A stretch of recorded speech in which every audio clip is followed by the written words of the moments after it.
Tent pool ladies, get yourself a duck. I'll touch those airplanes inappropriately. Not the most gangster one, but it might be the cutest. Hello everybody! Just like every Friday, we are going to react to something today, and today I chose something more of a sky stuff. That's right, the sky stuff, which means something that flies, like an airplane or I don't know, maybe a duck. So yeah, today we are watching Fat Electrician and we are watching two videos. We are watching F-15 Eagle, the most gangster fighter jet of all time. And we are watching When Marines Took a Duck into a Battle in World War II, the Devil Duck. We're gonna start with a duck, so I can't wait to see what is going on because I know that Polish army had a bear named Wojtek, but I never heard about the American duck, so I'm ready to learn something. This is probably the most Marine Corps story I've ever heard in my entire life, and there's absolutely no way that it's been embellished. Like a lot. Ladies and gentlemen, we've already talked about the Marine Corps' most famous animal hero, Sergeant Reckless, the horse that was adopted by the Marines during the Korean War that would go on to become the hero of Outpost Vegas and the first horse to ever partake in a Marine Corps amphibious landing. But before Sergeant Reckless, the Marine Corps had another hero from the animal kingdom that partook in multiple amphibious landings in the Pacific theater of World War II. Today we're talking about Sergeant Seawash, aka... Oh, his name was Seawash. I never heard of a horse either. I think I know what we're going to watch sometime in the future. I want to know about the Sergeant Reckless. That's a great name for a horse. But a name Seawash for a dog? That's so cute. That's so cute. I'm a big fan. The Devil Duck. The story begins in 1942 as the 2nd Marine Division is currently in New Zealand gearing up to go into combat against the Japanese in World War II. And like all great military stories that totally happened, it begins in a bar with a bunch of Marines drinking. And as is tradition with the military drinking at a bar, there are conflicting reports as to what actually happened. According to the Marine Corps, the Marines went out to a local bar in New Zealand. They then started drinking with the locals and they all had a great, very professional, cordial time where they all drank a very appropriate amount of alcohol, potentially even a surgeon. Why does it always start like that? Also, it started like a joke. A bunch of Marine Corps went to the bar. Why everything starts like that? Why everything crazy starts with people drinking? Okay, well, I think I know, but don't tell me they actually won a freaking duck at the bar. In general recommended amount. And then none of the Marines went out and hooked up with any of the local women. And if they did, hypothetically, which they didn't, but if they did, it would have been strictly in the missionary position and the Marines would have used protection. Now, while they were at the bar, there was also a raffle. And apparently a bunch of the Marines bought these tickets for this raffle. And one of the Marines by the name of Sergeant Francis Fagan ended up winning the raffle. Now, the grand prize for this raffle at a bar in New Zealand was apparently a duck. And that's what the Marine Corps says happened. Now, according to the other... And duck!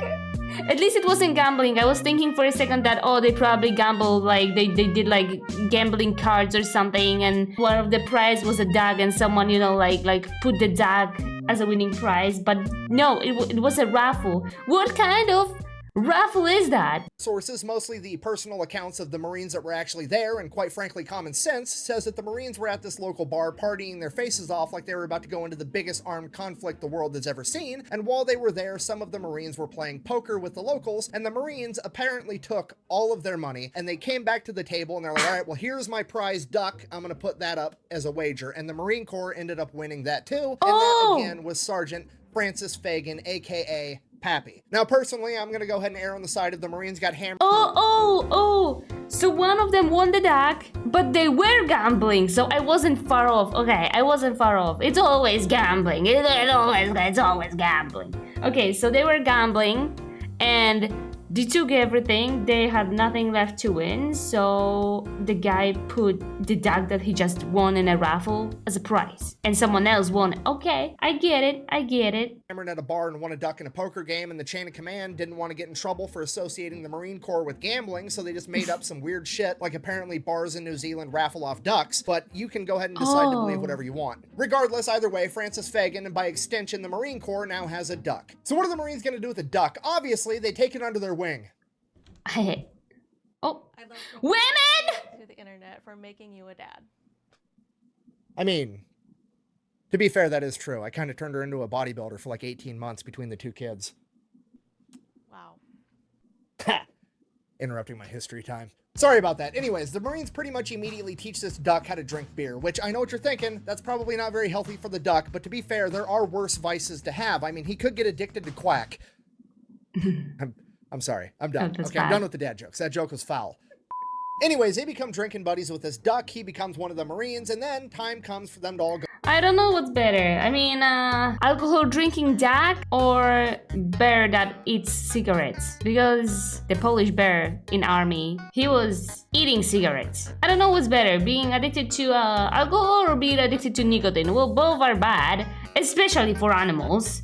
And I'm pretty sure Wojtek also went with some beer with those cigarettes. I mean, I didn't watch like a whole video about Wojtek, but I heard a lot about it. So I for sure know he was eating cigarettes, right? Don't do that, kids. Don't eat cigarettes. Don't smoke them either. It's a bad. Go off to war and actually engage with the Japanese. Sure enough, they take the duck with them. Fast forward November 1943, the Battle of Tarawa. It's one of the bloodiest battles in Marine Corps history. Essentially, the Japanese have 4,000 soldiers dug in and heavily fortified on the Tarawa Atoll, and the Marines have to go in there and take them out. Now, what's unique about Tarawa is it is surrounded by coral reefs, and what that means is any traditional landing craft that America could use, like a Higgins boat, similar to what we used over in the European theater, would get hung up on these coral reefs, and the Japanese would be able to spray it with machine gun fire and artillery and mortars and kill absolutely everybody. The Japanese were so confident in these coral reefs and their fortified defenses that Admiral Shimasaki said that it would take 1,000,000 men 100 years to take Tarawa. But he didn't know that the Marine Corps had the LVT, the Landing Vehicle Tracked, aka the amphibious tractor. Similar to a Higgins boat, except it had tracks on it, and then when it hit the coral reefs, it would simply drive right over the top of them. So November 20th, 1943, at 3 a.m., under the cover of darkness, 18,000 Marines and one duck would load into their salamander tractors as they prepared to launch their amphibious landing at the quack of dawn. As dawn broke, the Japanese soldiers watched in horror as the American landing crafts did not get hung up on the reefs, but simply drove right over the top of them. The only surviving Japanese officer from this battle, Kiyoshi Ota, would later go on to write, "We could see the American landing craft coming towards us like dozens of spiders over the surface of the water,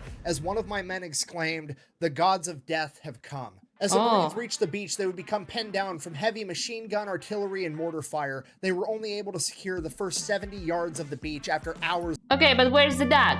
Is it using a machine gun? Is it throwing grenades? Like, where's the duck in this story? Is it biting ankles of enemies? What's going on?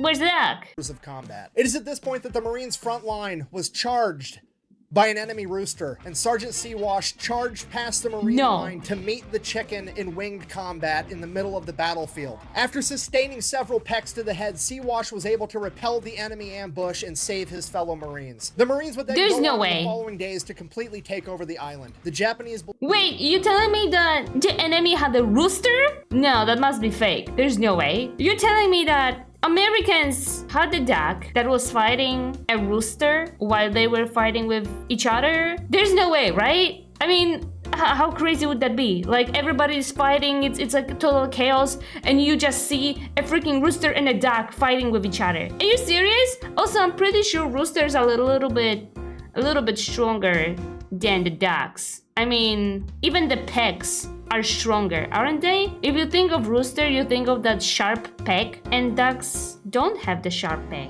Rooster would do more damage to a duck, no? I mean, I saw roosters in action. They're freaking vile animals, man. They're disgustingly strong, right? I am not gonna lie, I'm kind of scared of a rooster, okay? If I see a rooster, I'm going around. If you would tell me to bet on an animal to fight between a duck or a rooster, my bet would be definitely a rooster. I don't know. I mean that it all sounds very extreme. Like, wasn't this duck scared of pew-pews? Wasn't the chicken scared of pew-pews? Like, when they were fighting between the soldiers, or when did it happen? Where did it happen?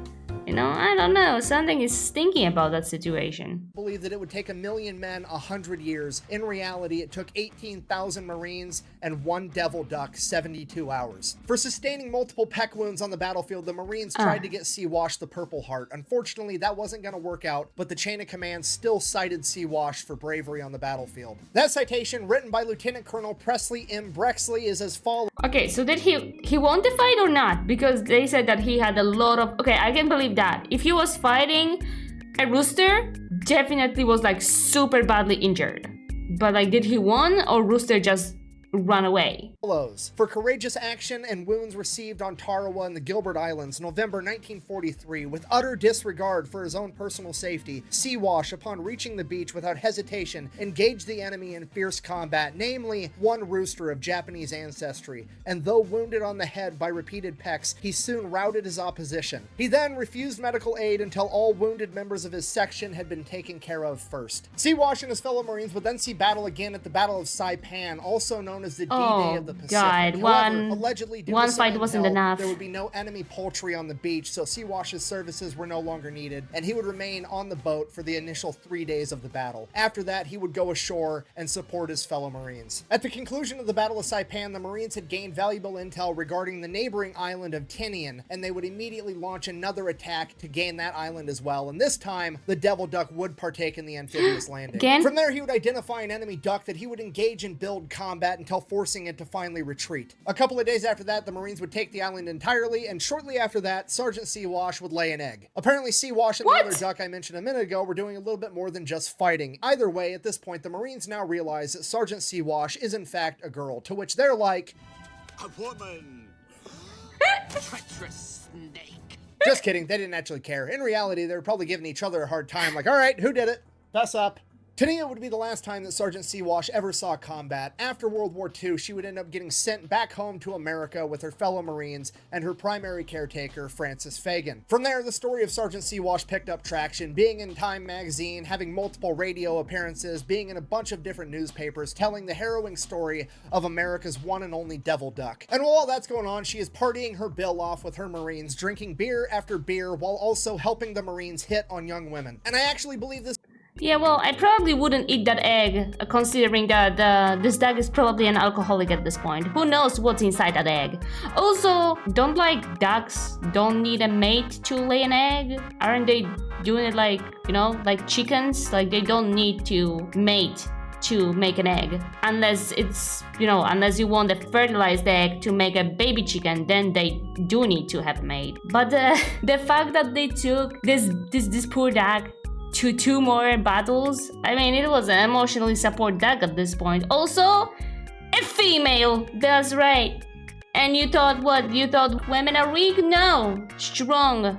Look at the duck. This to be the first historical appearance of the term wingman being used in relation to picking up women. Okay, I mean, look at this. Fagan and Siwash have more game than an Xbox. That man's about to get more than an animal shelter. Over the next couple months, the publicity would die down and Francis Fagan would go on to become an electrician. And his great-grandson would also go on to become an electrician that had a pretty decent-sized YouTube channel. No, I'm just kidding. I'm not really this guy. Anyways, Sergeant Siwash would also then go to live on a farm for an extended period of time until being called back into duty during the Korean War, where she helped with recruiting efforts. After that, she would finally retire to live out the rest of her days in the Lincoln Park Zoo in Chicago before passing away in 1953 due to liver complications, which prompted the Marines to release a statement saying that there is no reason to believe that her liver complications were due to her excessive amount of drinking during her time in service. According to multiple newspapers, her funeral service was then held in a taxidermy shop where she was then stuffed and currently resides in the National Museum of the Marine Corps in Triangle, Virginia. So in conclusion, this has been the totally real, 100% not... We can go and see her. No, she definitely died because of the alcohol. I mean, come on. She wasn't... They made her an alcoholic, okay?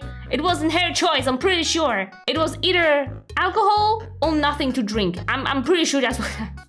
Taxidermia scares me a little bit. Did you see those like crazy taxidermian freaking animals? Like some of them looks really creepy and bad, like they know something. Embellished whatsoever story of Sergeant Siwash, aka America's Devil Duck. That time the Marine Corps won a duck in a poker game, taught it how to drink beer, then took it to multiple amphibious landings in the deadliest battles of World War II, kept it alive the entire time to bring it back home so they could use it to hit on women, and I think it is the most Marine Corps thing that has ever happened, and if I'm wrong, you can tell me down below, and if your story's better, I'll do a video on that too. Thank you for watching. Best way to support the channel is go buy some merch over at thefatelectrician.com. Quack bang, out.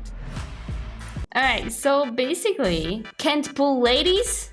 Get yourself a duck. Now we are watching F-15 Eagle, the most gangster fighter jet of all time. Why? Because I loved airplanes. I love airplanes, guys. I love big airplanes, I love small airplanes, I love avionettes, I love jets, I love everything that flies. I love airplanes! Today we're talking about the most gangster fighter jet of all time, the F-15 Eagle. Oh. Oh.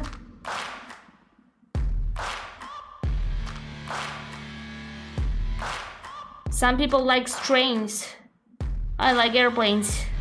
Ladies and gentlemen, this is the American muscle car equivalent of a fighter jet. Developed during the Cold War in the early 1970s, it was designed to do one thing and one thing only, and that is to establish air superiority. And being that this was a Oh, it was so pretty. Did you see on that video when it was doing like little flip-flops? Oh my god, I love it. You know, I was thinking recently, like, because I always wanted to be a jet pilot. Since I was a kid, I wanted to be a freaking pilot. At some point, it didn't even matter what am I gonna fly. Like, I just wanted to fly. So for a long time of my life, I was like, okay, I'm going to be a jet pilot. Well, it didn't work out, as you can see, I'm a Vtuber. But then I had a little dream and it still lives inside me. You know what I would like to do? I really want to work around airplanes. I want to be that person who helps the airplane land. I don't know how this person is called. Like, not the flight controller, like, you know, the person in a tower, but that person who's like on the ground waving those little lights. You know, I could do that. I could, right? What do I need to do to have that job? Do I need to like take courses or something? I will.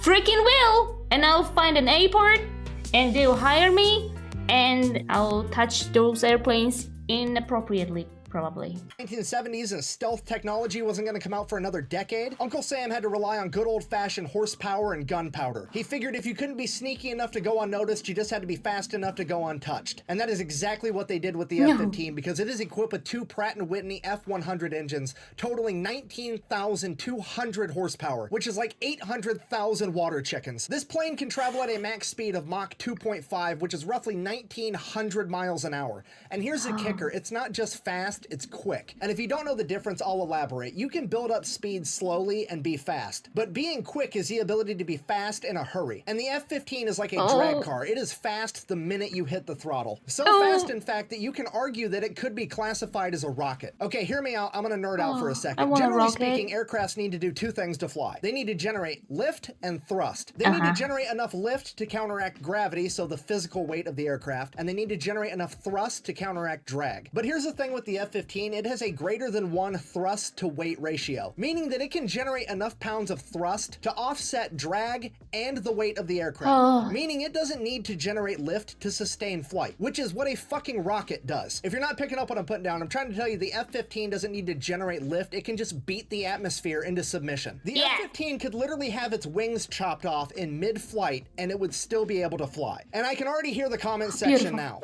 Buh! The chubby electron guy's so dumb he needs to go back to high school physics class. That's not how any of this works. Buh. No, that's exactly how this works, and guess what? If you don't want to believe me and what's theoretically possible on paper, you don't have to, because this has already happened in real life. In 1983, an F-15 had a mid-air collision, completely lost one wing, and then proceeded to fly 10 more miles and then land safely. Okay, and if that's not enough proof that it's basically a rocket, you can look at how an F-15 takes off. I'll show you the footage. The minute it clears the runway, it goes straight vertical and breaks the sound barrier. It is one of the only planes on the planet that can do that.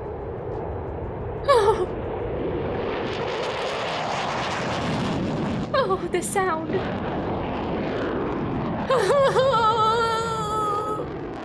Buh! Well, even if it is that fast. I love airplanes. You know what I love the most? When they're going through the sound barrier and they're doing this like freaking little boom. Oh my god, this is like the best thing ever. And starting airplanes, the sound of starting airplanes, oh my god. There was a time when I was at airports and my favorite thing to do when I was killing time was literally sitting, you know, like airports sometimes have like those the viewpoints kind of thing. So I was sitting in front of those windows just watching airplanes. I didn't have to do anything else. I was just watching them land and start, and it was the best time of my freaking life. I might have a little airplane-tism, Common sense dictates that they had to make a bunch of design compromises, and I bet the F-15 has hardly any firepower because of it. Buh. You know what? For once you're right. That is what common sense would dictate, because that's what every other country does. If they want to go really fast, they either have to sacrifice firepower or maneuverability. However, here's what you're not taking into consideration. This is America. We don't make cents, we make dollars, and this thing has more firepower than any other fighter jet in the American fleet. Yeah, more bombs, more missiles, and on the off chance that isn't enough, it's also equipped with an M61 Vulcan 20mm Gatling cannon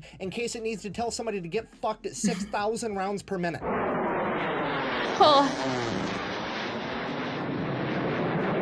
So just so we're all on the same page, even though the F-15 is over 50 years old, it is still the fastest and most heavily armed fighter jet in the American fleet. And did I mention that it can also go like 3,000 miles without needing to refuel? There's so many airplanes, I really cannot decide which one is my favorite. I literally can't. I think when I was playing Ace Combat, I think I chose something that I like the most, but I don't know if it's my favorite. Even though my heart is mostly with the type of, like F-15, F-16s, like a little bit of older ones. It's because I really like how they look like. I do like the visuals, and I saw the flying Dorito that recently was made. I mean, recently, like a few years ago, I think. I saw a flying Dorito, but I hate how it looks like. I'm pretty sure it's fast and great, but it's a Dorito, man.